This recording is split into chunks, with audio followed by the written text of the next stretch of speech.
শুরু করছি আজকের গল্প মঞ্জিল সেনের লেখা দিব্যদৃষ্টি। আমার নাম অমল, বয়স 16। ছোটবেলা থেকেই একটা অদ্ভুত রোগ আমাকে পেয়ে বসেছে। মাঝে মাঝে আমার চোখের সামনে এমন সব জিনিস ভেসে ওঠে যা আর কেউ দেখতে পায় না। এমন অনেকবারই ঘটেছে। যেমন আমি আর 5 জনের সঙ্গে বসে আছি, হঠাৎ দেখলাম একজন লোক ঘরে ঢুকলো। তাকে আগে কখনো আমি দেখিনি। আমি হয়তো অবাক হয়ে লোকটির দিকে তাকিয়ে আছি। ঘরে আর যারা আছে তারা আমার চোখ মুখের ভাব দেখে কি ব্যাপার জিজ্ঞেস করে। আমি উল্টে তাদের প্রশ্ন করি, যে লোকটা ঘরে ঢুকলো সে কে? তারা অবাক হয়ে যায়, আমার দিকে অদ্ভুত দৃষ্টিতে তাকায়। আমি নাকি মানসিক রোগে ভুগছি, আমার শরীর নাকি ভালো নেই। এসব শুনতে শুনতে আমার বিরক্তি ধরে গেছে। আমি জানি আমার কোনো অসুখ নেই। আমার বয়সী যে কোনো ছেলের চাইতে আমার স্বাস্থ্য মোটেই খারাপ নয়। ছোটবেলায় এমন কিছু কঠিন অসুখও আমার হয়নি। আমার বয়স যখন মাত্র 5, তখনই আমি আমার মাকে হারিয়েছি। বাবা তারপর থেকে কেমন যেন হয়ে গেছেন। অনেক দিনের পুরনো কাজের লোক দাশুদার উপর আমার ভার ছেড়ে দিয়ে সেই যে বইপত্রের মধ্যে ডুবে গেছেন, আজও সংসারের কিছুর মধ্যেই থাকেন না। বাবা দর্শনের অধ্যাপক, আর সবাই আমার মাথায় গোলমাল আছে ভাবলেও দাশুদা কিন্তু আমার কথা অবিশ্বাস করে না। বলে আমি যা দেখি তা নাকি সূক্ষ্মদেহী মানুষের কায়া। যাদের আত্মা মুক্তি পায়নি, অসুখী, তারাই পৃথিবীতে ঘুরে বেড়ায়। যাদের দিব্যদৃষ্টি আছে তারাই শুধু তাদের দেখতে পায়, আর কেউ নয়। এসব অবশ্য দাশুদার কথা। দাশুদার কথা কেউ আমল দেয় না, কারণ দাশুদা ঘরের কাজ করে, লেখাপড়া জানে না। কিন্তু আমি জানি দাশুদার মতো সৎ আর জ্ঞানী লোক সহজে মেলে না। কত ভালো ভালো কথা, ধর্মের কথা দাশুদার মুখে যে আমি শুনেছি তার হিসেব নেই। বেশ চলছিল, হঠাৎ আমার জীবনের মোড় ঘুরে গেল। বাবার দূর সম্পর্কের এক বিধবা দিদি আমাদের বাড়ি এলেন, এখানেই পাকাপাকি থাকবেন। তিনি আমার এই দেখতে পাওয়া ব্যাপারটা জেনে আঁতকে উঠলেন। বাবাকে ধরলেন আমার চিকিৎসা করাতে হবে, নইলে বাকি জীবনটা হয়তো আমাকে পাগলাগারোতেই কাটাতে হবে। পিসিমার কথায় বাবার টনক নড়ল। তিনি আমাকে নিয়ে এ ডাক্তার ও ডাক্তার করলেন। আমার রোগের কারণটা জেনে সবাই কিন্তু বললেন আমি মানসিক রোগে ভুগছি, যা দেখি সবই কল্পনা। আমি কিন্তু জানি ডাক্তারবাবুদের এই কথা সত্যি নয়। স্কুলে ভালো ছাত্র বলে আমার সুনাম আছে। একটু নির্জনতা পছন্দ করলেও খেলাধুলোয় আমি মোটেই খারাপ নই, বরং ফুটবল ভালোই খেলি। মানসিক রোগ থাকলে এসব কি সম্ভব? শেষ পর্যন্ত বাবা এমন একজন ডাক্তারের খোঁজ পেলেন যিনি মানসিক রোগের চিকিৎসায় বেশ নাম করেছেন, কয়েক বছর বিদেশেও ছিলেন। তিনি নাকি আকর্ষণীয় কেস পেলে নিজের বাড়িতেই চিকিৎসার ব্যবস্থা করেন। বাবার চিঠিতে আমার সম্বন্ধে সব জেনে তিনি আমাকে পাঠিয়ে দিতে লিখলেন। বাবা একজন পরিচিত লোকের সঙ্গে আমাকে ডক্টর বাসুর কাছে পাঠালেন। কলকাতা থেকে বেশ কয়েক মাইল দূরে তার বাড়ি। পরে জেনেছিলাম তিনিও ওখানে বছর 2 আছেন। তার আগে ওখানে আরেকজন ডাক্তার ছিলেন।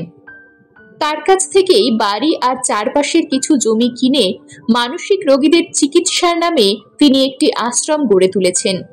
নাম দিয়েছেন নিরাময়। বাড়িতে কিন্তু অন্য কোনো রোগী থাকে না, আশ্রমেই তাদের সব ব্যবস্থা। আমি অবশ্য অত জানতাম না, তাই তিনি যখন তার বাড়ির একটা ঘরে আমার থাকার ব্যবস্থা করলেন, আমি একটু অবাক হয়ে জিজ্ঞেস করলাম, আর সবাই কোথায়? আর সবাই কারা? তিনিও অবাক হয়ে পাল্টা প্রশ্ন করলেন, বাকি সব পাগলেরা। আমি উত্তর দিলাম, আমার মাথা খারাপ ভেবেই তো এখানে চিকিৎসার জন্য পাঠানো হয়েছে। ডক্টর বাসু আমার কথা শুনে হো হো করে হেসে উঠলেন। তারপর আমার কাঁধে চাপড় দিয়ে বললেন, এ বাড়িতে তুমি, আমি, আমার অ্যাসিস্ট্যান্ট অবিনাশ কাজ করার লোক কানাই আর মালি ছাড়া অন্য কেউ নেই। তোমার মাথা খারাপ হয়েছে যারা বলে তারা কিচ্ছু জানে না। তুমি এখানে খুশি মতো ঘুরে বেড়াবে, বই পড়বে, কেউ কিচ্ছু বলবে না। ডাক্তার বাসুকে আমার প্রথম থেকেই খুব ভালো লেগে গেল। মাত্র ৩৫ বছর বয়সে তিনি খুব নাম করেছেন, কিন্তু এতটুকু অহংকার নেই। হাসি খুশি খোলা মনের এই মানুষটি যে মানসিক চিকিৎসার ব্যাপারে একজন বিশেষজ্ঞ তা মনেই হয় না। কয়েকটা দিন কেটে গেল। আমি আরো অবাক হলাম, ডক্টর বাসু আমার রোগ সম্বন্ধে আমাকে কোনো প্রশ্নই করলেন না। চিকিৎসার ব্যবস্থা তো নয়। একদিন রাত্রে আমরা দুজন ক্যারাম খেলছিলাম আর গল্প করছিলাম। কেমন করে জানি না কথায় কথায় আমার দেখতে পাওয়া প্রসঙ্গটা এসে গেল। উনি খেলা থামিয়ে একটা সোফায় আমাকে পাশে নিয়ে বসলেন। তারপর আমি কি কি দেখেছি, কখন দেখেছি তা খুলে বলতে বললেন। আমি নিঃসংকোচে আমার মন আলগা করে দিলাম। আমার কথা শুনতে শুনতে আর সবার মতো তিনি মাথা নাড়লেন না, কিংবা তার চোখে মুখে অবিশ্বাসের ছাপও ফুটে উঠল না। গভীর মনোযোগ দিয়ে আমার প্রতিটি কথা তিনি শুনলেন। তারপর নানা প্রশ্ন করলেন। প্রশ্নগুলো কিন্তু আমার সম্বন্ধে নয়, যা যা আমি দেখেছি সেই বিষয়ে। এসব কিন্তু আমার মনের বিকার নয়। আমার বক্তব্য শেষ করে আমি বললাম, আমি সত্যি এসব দেখেছি, বিশ্বাস করুন। ডক্টর বাসু আমার মাথায় হাত বুলোতে বুলোতে বললেন, হ্যাঁ, আমি বিশ্বাস করছি। একটু থেমে তিনি আবার বললেন, এখানে তুমি যতদিন আছো তার মধ্যে যদি কিছু দেখো তবে তক্ষুনি এসে আমাকে বলবে, কেমন? আমি ঘাড় এড়িয়ে সায় দিলাম। ডক্টর বাসু আমাকে বলেছিলেন এই বাড়িটা নাকি অনেক বছরের পুরনো। এক নীলকর সাহেব বানিয়েছিলেন, তারপর কয়েকবার হাত বদল হয়েছে। ডক্টর বাসু যার কাছ থেকে এই বাড়িটা কিনেছিলেন তার নাম ডক্টর মৈত্র। তিনিও নাকি একজন ডাক্তার ছিলেন। শেষের দিকে ডাক্তারই তেমন করতেন না, তাই বাড়ি বিক্রি করে সব ছেড়ে ছুড়ে এখান থেকে চলে গেছেন। আরো কটা দিন কেটে গেছে। আমার সেই দেখতে পাওয়া রোগটা আবার ফিরে এসেছে। শেষ যখন দেখেছিলাম তারপর প্রায় ৩-৪ মাস কেটে গেছে। তারপরেই আবার দেখলাম। ডক্টর বাসুকে সপ্তাহে ৩ দিন কলকাতা যেতে হয়। সেখানে হাসপাতালে তিনি রোগী দেখেন, তাছাড়া নিজেরও কিছু রোগী দেখা থাকে। ভোরের ট্রেনে চলে যান, ফিরতে ফিরতে সন্ধে হয়ে যায়। গতকাল বিকেল ৫টা ডক্টর বাসু কলকাতা থেকে ফেরেননি। তার সহকারী অবিনাশ নিরাময়ে রোগীদের দেখাশোনার জন্য গেছেন। কানাই আর মালি বোধহয় রান্নাঘরে। আমি একা একা বসবার ঘরে রবীন্দ্রনাথের গল্পগুচ্ছ পড়ছিলাম। একটু বোধহয় তন্দ্রা এসেছিল। হঠাৎ আমার মনে হলো ঘরে যেন আমি একা নই। অনুভূতিটা এত প্রখর হয়ে উঠল যে পুরো ১ মিনিট আমি চুপ করে চোখ বুজে বসে রইলাম। তারপর আস্তে আস্তে চোখ খুললাম। আমার মনে কোনো সন্দেহ ছিল না যে আমি কিছু দেখতে পাবো। সত্যিই তাই। আমি যেখানে বসেছিলাম তার মাত্র কয়েক হাত দূরে আমারই বয়সী একটি ছেলেকে দেখতে পেলাম। একটু লম্বাটে, গায়ের রং কটা, চুল লালচে, সামনের দিকে সামান্য ঝুঁকে পড়েছে, বেশ রোগা চেহারা। পরনে একটা সাদা হাফ প্যান্ট আর গায়ে মেরুন রঙের হাওয়াই শার্ট, পায়ে বুট জুতো। মাথা নিচু করে একটু পাশ ফিরে দাঁড়িয়েছিল, তাই ওর মুখ আমি ভালো করে দেখতে পাচ্ছিলাম না। হঠাৎ ছেলেটি সোজা হয়ে আমার দিকে ঘুরে দাঁড়ালো। বাইরের আলোয় স্পষ্ট হয়ে উঠল ওর মুখ। আমার অনুমানই ঠিক, ছেলেটি আমারই বয়সী। বিষণ্ণ এক মুখ, ফ্যাকাশে, চিন্তা ভাবনায় মুখে যেন কালো ছায়া পড়েছে। বেশ বড় বড় চোখ, কিন্তু চাউনিতে ফুটে উঠেছে কেমন একটা ভয়ের ছাপ। আমি স্থির হয়ে বসে মূর্তিটাকে লক্ষ্য করতে লাগলাম। ও যেন কি করবে মনস্থির করতে পারছে না। তারপর আস্তে আস্তে হেঁটে একটা জানলার সামনে দাঁড়ালো। জানলা দিয়ে বাইরে বাগানের দিকে তাকিয়ে রইল। তারপর প্রথম যেখানে দেখেছিলাম আবার সেখানে ফিরে এলো। কয়েক মিনিট ওখানে দাঁড়িয়ে থেকে শেষ পর্যন্ত দরজা দিয়ে বেরিয়ে গেল। আমি নিঃশব্দে ওর পিছু নিলাম, কিন্তু ঘর থেকে বেরিয়ে আর দেখতে পেলাম না ওকে। ডক্টর বাসু ফিরে এলে আমি তাকে ঘটনাটা বললাম। আমার কথা শুনতে শুনতে গম্ভীর হয়ে উঠল তার মুখ। আমাকে তিনি বললেন, অমল, আবার যদি তুমি ওকে দেখো আমাকে জানিও। সেই ছেলেটিকে আমি আবার দেখেছি। আজ বিকেলে বেড়াতে বেড়াতে আমি একটু দূরে চলে গিয়েছিলাম। এখানে খ্রিস্টানদের একটা খুব পুরনো গির্জে আছে। আমি উদ্দেশ্যহীনভাবে হাঁটছিলাম। গির্জের লাগোয়া কবরখানায় সমাধির ওপর পাথরের বেদিতে খোদাই করা নামগুলো পড়তে পড়তে আমি এগিয়ে চলেছিলাম। তখনই সেই ছেলেটিকে আবার আমি দেখলাম। গির্জের এক প্রান্তে একটা কবরের পাশে ও দাঁড়িয়েছিল। ওর পরনে সেই আগের পোশাক, দাঁড়াবার ভঙ্গিটাও সেই আগের মতো, মুখে সেই বিষণ্ণ ভাব।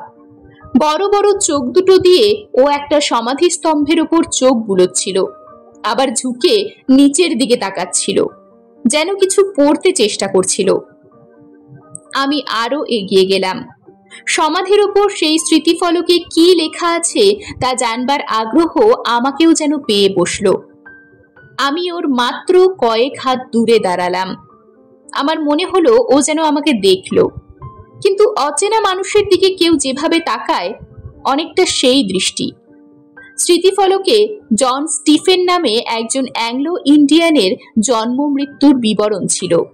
আমি হিসেব করে দেখলাম ঠিক 16 বছর বেঁচে ছিল।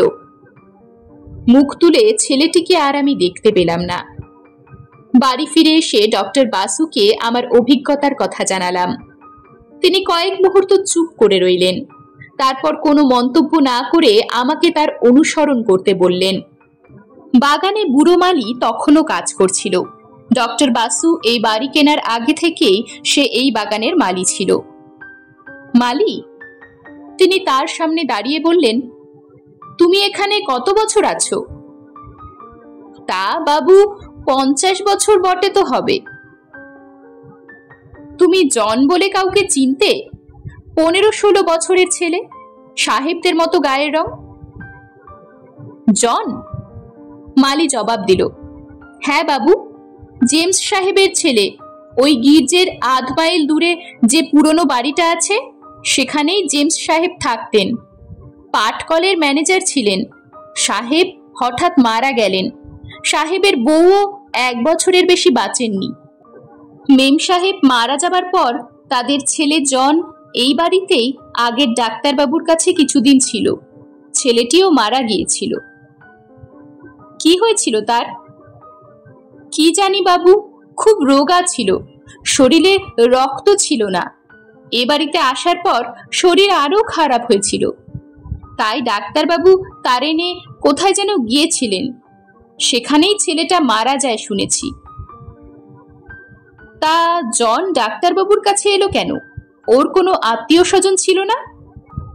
না বাবু, ডাক্তারবাবু জেমস সাহেবের পরিবারের বন্ধু ছিলেন। তেনাকে ওরা খুব বিশ্বাস করতেন। অন্য কারোর সঙ্গে সাহেব আর মেম সাহেব তেমন মিশতেন না। জেমস সাহেবের অনেক টাকা পয়সা ছিল? তা ছিল বাবু, লোকে তো তাই বলে। আরো কয়েকটা প্রশ্নের পর ডক্টর বাসু আমাকে নিয়ে বাড়ির ভেতরে চলে এলেন। মালি জনের চেহারা ও বয়সের যে বর্ণনা দিয়েছিল তার সঙ্গে আমার দেখা ছেলেটির হুবহু মিল ডক্টর বাসুকে যেন চিন্তায় ফেলে দিল। এখন আর আমার কথা কেউ অবিশ্বাস করতে পারবে না। আমি মানসিক অসুখে ভুগছি এ কথাও বলা চলবে না। আরো কদিন কেটে গেছে। বেলা তখন প্রায় 1টা। ডক্টর বাসু, অবিনাশবাবু আর আমি খাবার ঘরে খেতে খেতে গল্প করছি। ডক্টর বাসু একটা মজার কথা বলছিলেন আর আমরা হাসছিলাম। হঠাৎ সেই ছেলেটি ঘরে ঢুকলো, যেন খুব সন্তর্পণে ঘরে ঢুকলো। মনে হলো কি করবে তা যেন ভেবে পাচ্ছে না। মুখে উৎকণ্ঠার ছাপ আরো গভীর হয়ে ফুটে উঠেছে। দু চোখের দৃষ্টিতেও গভীর হতাশা। আমি যে খাওয়া বন্ধ করে স্থির দৃষ্টিতে দরজার দিকে তাকিয়েছিলাম তা ডক্টর বাসুর নজর এড়ালো না। কি হলো অমল? তিনি জিজ্ঞেস করলেন। ও আবার এসেছে, আমি জবাব দিলাম। অবিনাশবাবুও ইতিমধ্যে সব জেনেছেন। কোথায় দেখতে পাচ্ছ?